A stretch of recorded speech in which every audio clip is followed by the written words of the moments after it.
Hello friends, welcome to my science academy. आज मैं बात करूंगा बीएससी पार्ट सेकंड ईयर की इलेक्ट्रॉनिक्स का टॉपिक उभयनिष्ठ उत्सर्जक अभिविन्यास। तो स्टार्ट करते हैं। उभयनिष्ठ उत्सर्जक अभिविन्यास।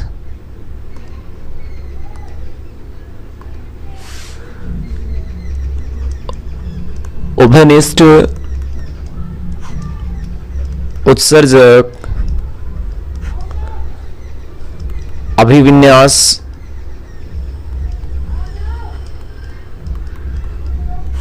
इसमें क्या होगा दोस्तों कि कोई द्विध्रुवी ट्रांजिस्टर है, उसका जो उत्सर्जक भाग है उस उत्सर्जक भाग को यदि उभयनिष्ठ कर दिया जाए तो दोस्तों ये क्या कहलाता है? उभयनिष्ठ उत्सर्जक अभिविन्यास कहलाता है। अब दोस्तों क्योंकि इस उत्सर्जक ट्रांजिस्टर को हम भू संपर्कित कर देते हैं, इसलिए इसे हम भू संपर्कित उत्सर्जक विन्यास भी कहते हैं। विन्यास बोल सकते हैं, अभिविन्यास बोल सकते हैं। अब इसके लिए फर्स्ट डायग्राम देख लेते हैं, इसका जो सामान्य परिपथ कैसा होगा पीएनपी ट्रांजिस्टर के लिए। तो देखिए दोस्तों, ये मेरे पास पीएनपी ट्रांजिस्टर है, पीएनपी संधि है। तो इसमें आप देखिए ये मेरे पास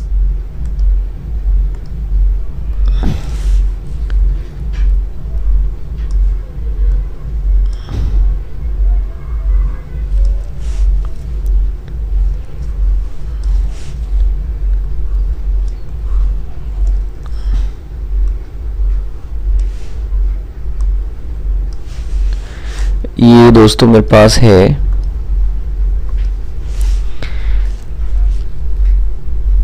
ये मेरा सी सिरा है, ये इमीटर है मेरा, और ये है मेरा बेस वाला।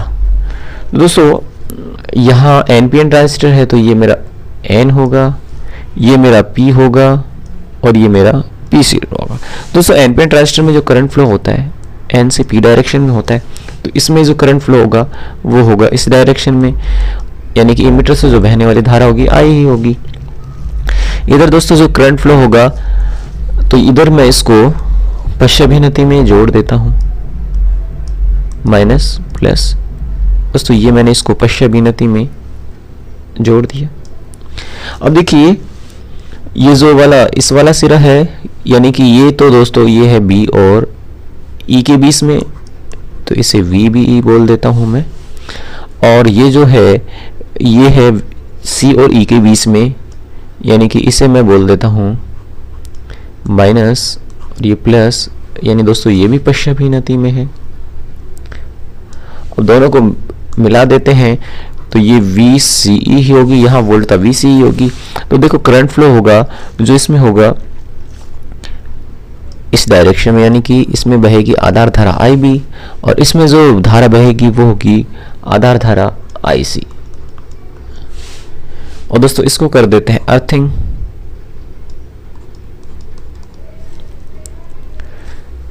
तो दोस्तों ये तो एनपीएन ट्रांजिस्टर के लिए सामान्य परिपथ हो गया। ऐसे ही हम जो ये तो पीएनपी ट्रांजिस्टर के लिए हो गया, एनपीएन ट्रांजिस्टर के लिए करेंगे तो उसमें क्या चेंज करना पड़ेगा हमें कि यहाँ पी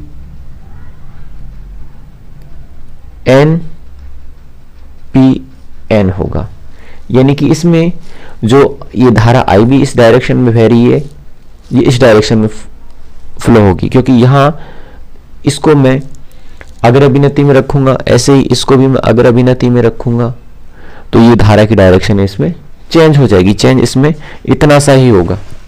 अब देखिए दोस्तों कि इसके लिए जो मैं प्रायोगिक परिपथ बना सकता हूं, तो नेक्स्ट पेज में हम देख लेते हैं इसके लिए जो प्रायोगिक परिपथ होगा। कि दोस्तों सबसे पहले मैं एनपीएन ट्रांजिस्टर की जो तीनों संधियां हैं उसे बना लेता हूं। अब देखिए दोस्तों ये मेरा एनपीएन है, ये मेरा पी सिरा है, ये मेरा पी सिरा है और ये मेरा एन सिरा है। अब देखिए इसमें जो करंट फ्लो होगा वो होगा N से P की ओर, यानी कि इस डायरेक्शन में करंट फ्लो होगा। अब इसको मैं इधर, ये दोस्तों ये होता है इमीटर, ये होता है मेरा बेस, और ये होता है C कलेक्टर। अब दोस्तों जो ये मेरा सर्किट कंप्लीट करता हूं मैं, तो ये वोल्टेज सोर्स या मैंने जोड़ा था VBE जोड़ा था, ऐसे इधर जो वोल्टेज सोर्स था वो मैंने VCE जोड़ा था, ये मैंने ऐड कर दिया इसको। अब देखिए ये VCE क्योंकि C और E के बीच में था तो VCE हो गया, ये VBE हो गया, और इसमें जो करंट फ्लो हो रहा है वो VCE हो गया। ये आधार धारा I होगी, और इसमें जो करंट फ्लो हो रहा है वो IC होगा, संग्राहक धारा IC। और देखो दोस्तों इसका जो प्रायोगिक परिपथ है उसमें क्या हमें ऐड करना है, दोनों साइड हम एमीटर ऐड करेंगे और एक रियोस्टेट ऐड करेंगे। तो ये हम इसमें रियोस्टेट ऐड कर रहे हैं, ये रियोस्टेट हो जाएगा, और यहाँ एक बैटरी जोड़ देते हैं, और यहाँ एक हम कुंजी लगा देते हैं।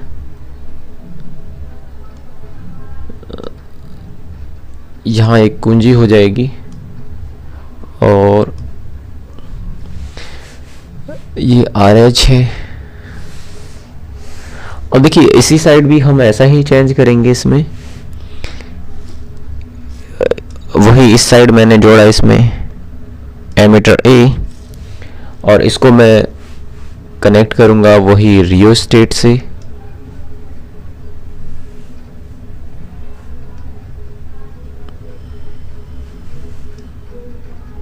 इसको थोड़ा सा बढ़ा लेते हैं, और वही इधर मैं बैटरी कनेक्ट कर दूंगा,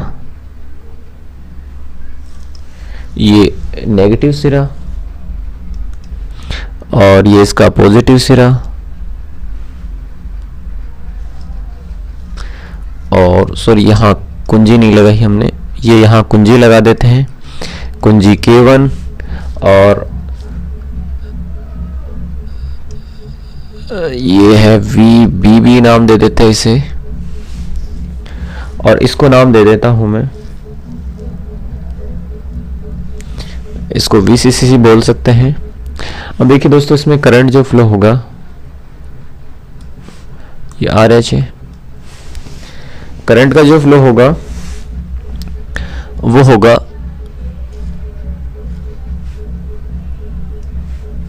IC में इस डायरेक्शन में, और जो IB है वो इस डायरेक्शन में फ्लो करेगी। ये कुंजी K2 है, और इसको हम कर देते हैं अर्थिंग।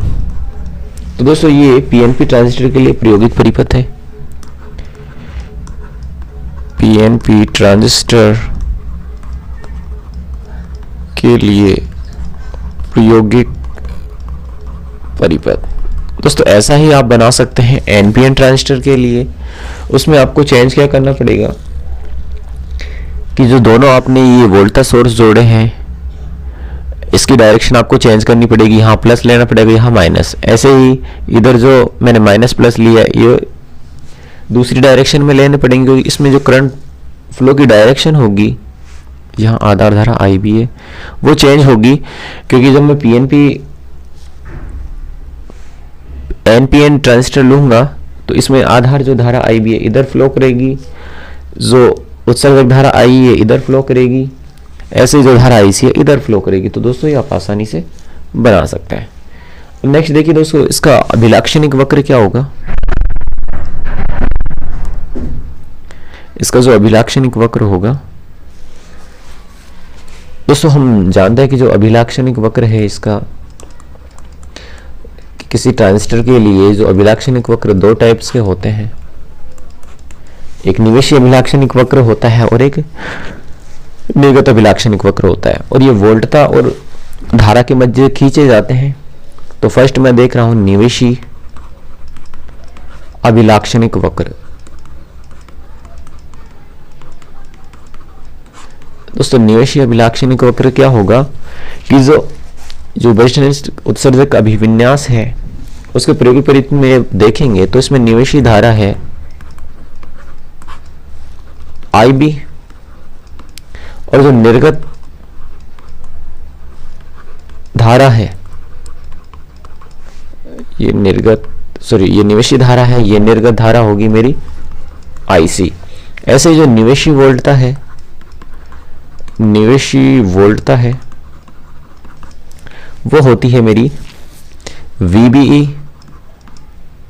ऐसे ही जो निर्गत वोल्टता होती है दोस्तों वो होती है VCE। तो दोस्तों संग्राहक उत्सर्जक वोल्टता VCE, आधार उत्सर्जक वोल्टता VBE हो गया। तो इसमें मैं जो निर्गत वोल्टता है VCE को नियत रखूंगा, और जो निवेशी वोल्टता बोलूं या फिर आधार उत्सर्जक वोल्टता VBE और संग्राहक उत्सर्जक वोल्टता VCE के बीच में मैं ग्राफ प्लॉट करूंगा।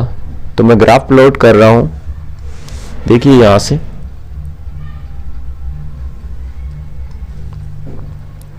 दोस्तों यहां मैं ले रहा हूं निवेशी धारा,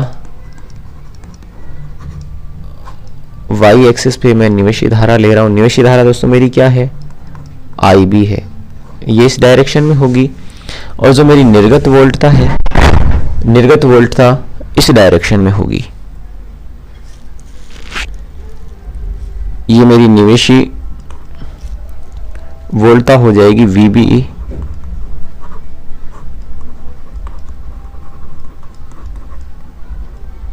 निवेशी वोल्टता VBE। तो देखो दोस्तों ग्राफ कैसा आता है कि जब निवेशी धारा और निवेशी वोल्टता के बीच ग्राफ खींचते हैं तो स्टार्टिंग का जो टाइम होता है तो उसमें जो VCE है यानी कि जो निर्गत वोल्टता है उसका मान बढ़ता है, कि निर्गत वोल्टता का मान बढ़ता है। देखिए कैसे बढ़ता है,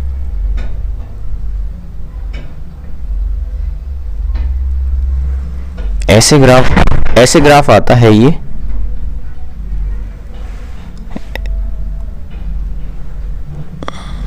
यानी कि VCE यहां क्या है नियत है, VCE नियत है। अब नेक्स्ट देखिए, ये जो निवेशी अभिलाक्षणिक वक्र था और अब अगर हम निर्गत अभिलाक्षणिक वक्र खींचे तो देखिए दोस्तों उसमें क्या होगा। निर्गत अभिलाक्षणिक वक्र में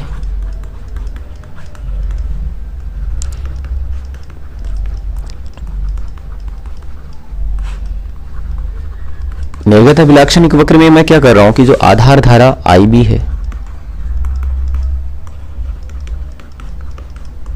उसको तो मैं रख रहा हूं नियत, कि आधार धारा IB को मैंने नियत रखा, और जो संग्राहक उत्सर्जक वोल्टता है, संग्राहक उत्सर्जक वोल्टता यानी कि VCE, और जो संग्राहक धारा है यानी कि IC, इसके बीच में यदि मैं ग्राफ प्लॉट करूंगा तो ये उभयनिष्ठ उत्सर्जक अभिविन्यास के लिए निर्गत अभिलाक्षणिक वक्र होगा। देखिए दोस्तों कैसा ग्राफ आएगा ये, यहां y एक्सिस पे मैं ले रहा हूं निर्गत धारा IC, और इधर मैं ले रहा हूं निर्गत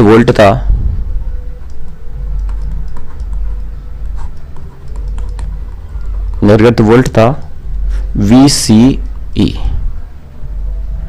तो देखिए दोस्तों कैसा ग्राफ आता है, इसमें मेरे पास वो संतृप्त क्षेत्र, सक्रिय क्षेत्र और अंतक क्षेत्र का फॉर्मेशन होता है। यानी कि जो स्टार्टिंग टाइम है उसमें जैसे ही निर्गत वोल्टता और निवेशी वोल्टता है, स्टार्टिंग के टाइम में ये ग्राफ यहां से बढ़ना स्टार्ट होता है ऐसे, और जैसे जैसे टाइम बढ़ता है तो ये कांस्टेंट हो जाता है। यानी कि ये ग्राफ ऐसा आएगा यहां से,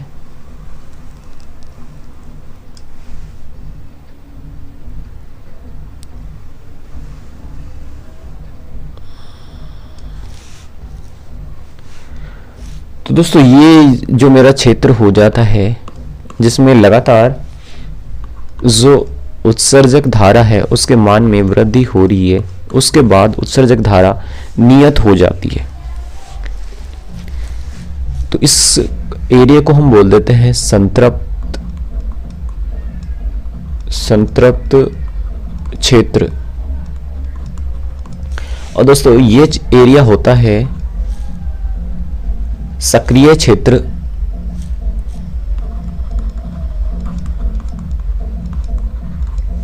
जिसमें ट्रांजिस्टर प्रचालन करता है, और एक मान ऐसा आता है जिसपे जो उत्सर्जक धारा है I, उसका मान 0 हो जाता है। दोस्तों तो ये जो क्षेत्र है इसको हम अंतक क्षेत्र बोलते हैं। ये जो एरिया है ये अंतक क्षेत्र होगा।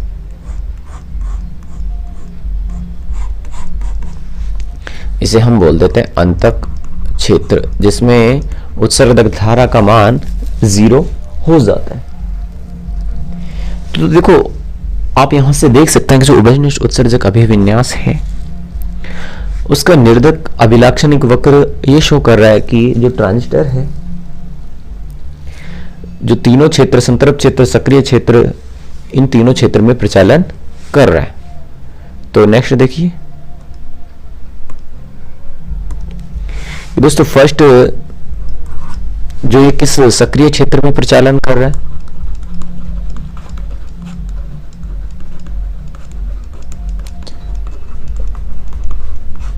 सक्रिय क्षेत्र में प्रचालन कर रहा है। जैसे कि जो ट्रांजिस्टर का जो उत्सर्जक भाग है,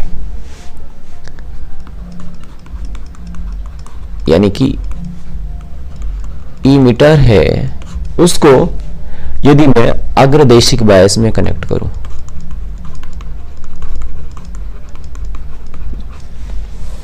और जो इसका संग्राहक भाग है, ट्रांजिस्टर का संग्राहक भाग है, उसको मैं पश्चदेशिक बायस में कनेक्ट करूं,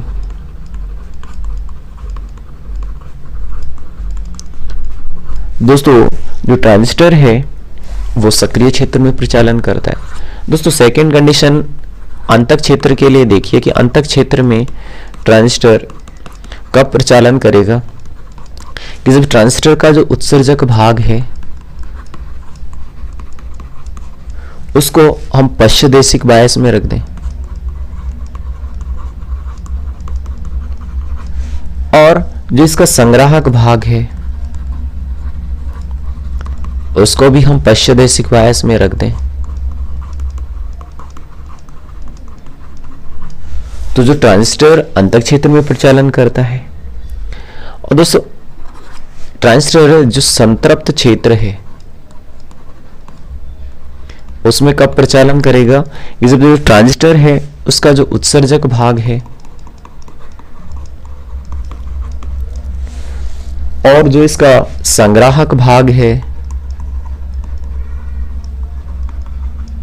इन दोनों को ही हम अग्रदेशिक बायस में रखते हैं। यानी कि दोस्तों ये कह सकते हैं कि संतृप्त क्षेत्र में कब वर्क करेगा, जब उत्सर्जक भाग और इसका संग्राहक भाग अग्रदेशिक बायस में हो, और अंतक क्षेत्र में कब वर्क करेगा, जब इसके उत्सर्जक और संग्राहक भाग पश्चदेशिक बायस में। तो नेक्स्ट देखिए दोस्तों, इसके लिए वोल्टता प्रवर्धन क्या होगा?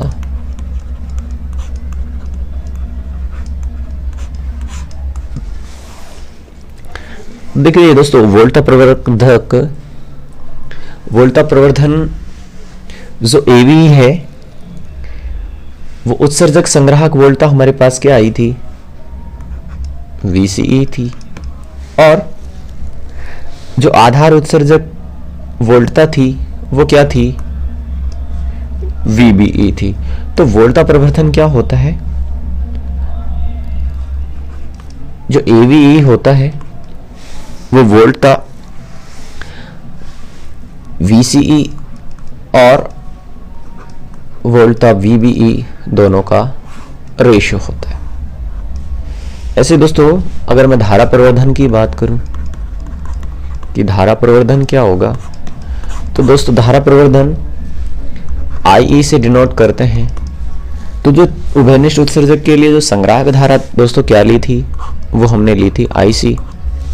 ऐसे ही जो आधार धारा मैंने क्या ली थी, इसमें IB ली थी।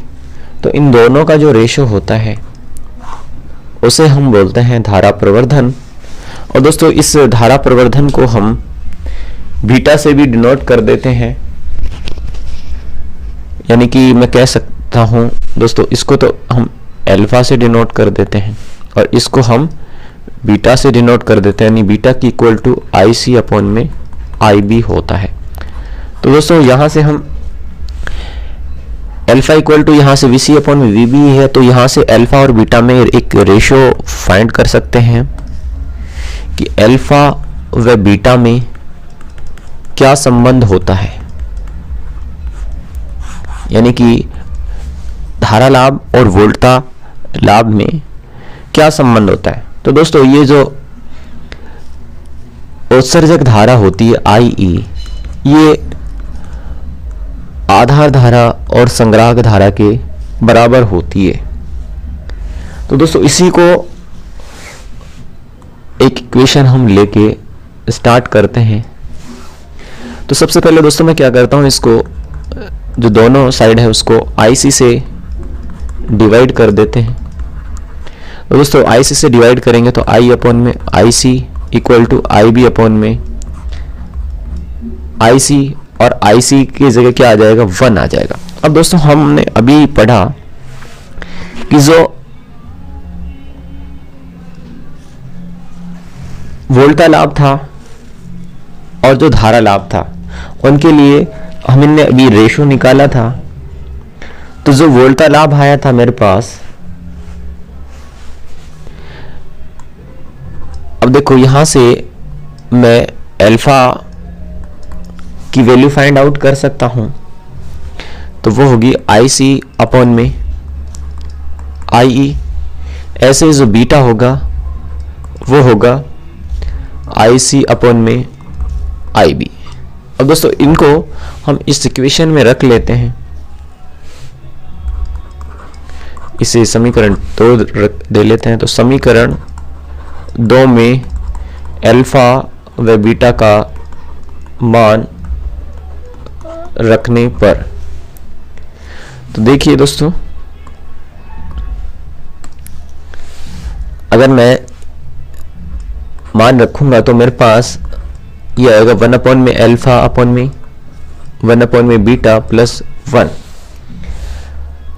अब देखिए दोस्तों, इसको मैं लिख सकता हूं 1 अपॉन में alpha equal to 1 plus beta, LHS से यदि मैं लूंगा तो बीटा।